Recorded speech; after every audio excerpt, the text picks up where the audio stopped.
I'm Leonia, and hi. I'm going to tell you a story called My Father's Headstone, and it is not funny. Oh. Are you sad? Okay. About a month ago, my cousin Julian phoned me from Cape Town, South Africa. He left a cryptic message on my answer phone.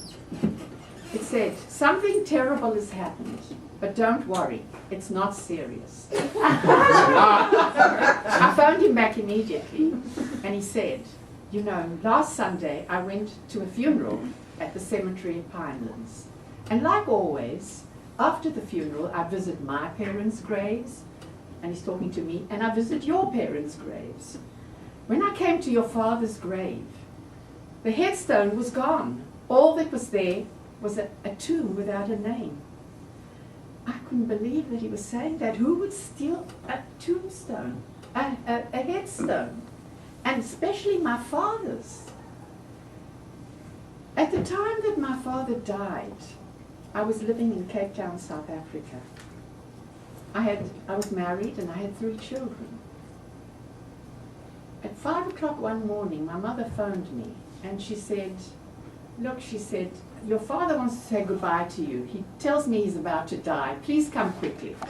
So I immediately got into the car. My husband drove me there, and I ran up the stairs, walked through the front door, and I walked into my parents' bedroom. My father, who is a World War II Holocaust survivor, a refugee survivor, was lying in his 3-foot wide bed. And next to that bed is a 3'6" wide bed in which my mother sleeps. And the 2 beds are shifted together always, and it looks like a double bed. But he was lying in the 3-foot bed. And he had a blue and white striped pajamas on, and he looked very pale, like a white potato. And he spoke to me in Polish, and he used my Polish nickname, and he said, "Loleczka, I want to take leave of you."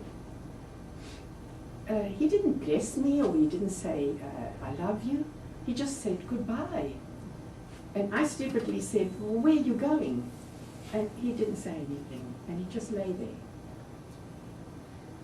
After a few moments he said, "Terry, I want to say goodbye to Terry." My husband went to fetch our 15-year-old daughter at our house, and as we waited for him to come back, my mother said to my father, "Jacek, wait for Terry." And he did. And when Terry and my husband came back, he said the same to her as he said to me, "I want to take leave of you." But he spoke in English because he knew that she didn't speak Polish. And after he said that to her, he smiled with his beautiful blue eyes.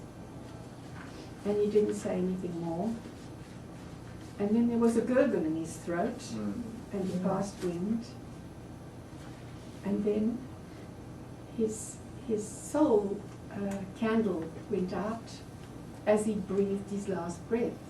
And I could feel the soul leave his body as it left the earth.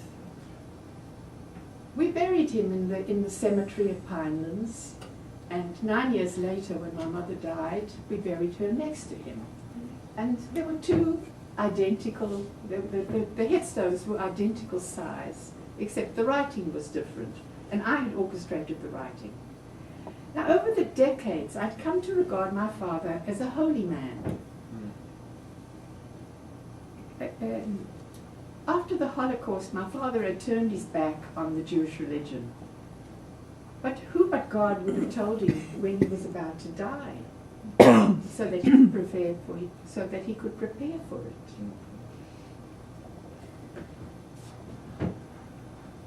And now, his headstone had been stolen. I couldn't believe it. It was incomprehensible to me. Who would steal a headstone? And my father's especially. My cousin said it wasn't unusual. He said that he'd spoken to the director of the cemetery, and apparently there's unemployment in South Africa. There's hunger and desperation, and people are stealing the headstones and selling the granite. But I didn't know what to do. It was like, I felt so foolish strange. None of my friends' parents have had their headstones stolen. And I asked I asked the rabbi, I said, is there some kind of prescription, some mandatory thing that you must do when a headstone gets stolen? She said, no. But you must, a grave must have a marker. So I made some inquiries and I found out that the cheapest headstone would cost $800. But it would be much smaller. And you know, it would have this big headstone, and my father's would be much smaller. It would look as important than he was, and she wasn't. And in any case, who can tell? Maybe they'll steal that. I still don't know what I'm going to do about it, but writing that piece made me feel better. And there's something about writing about your feelings and your thoughts that's soothing. And in this case, I lost that terrible anxiety about the loss of my father's headstone, and I felt calmer. But there was something else that I learned as well. My father spent the last moments of his life with his granddaughter and me. His legacy to us was his love and trust. He knew that we would listen to him and hear what he had to say. My father's belief that we could comfort him in the last moment of his life blew my mind away. I couldn't believe it. Ledor vador, from generation to generation. A Hebrew phrase that is chanted every day in the Jewish liturgy.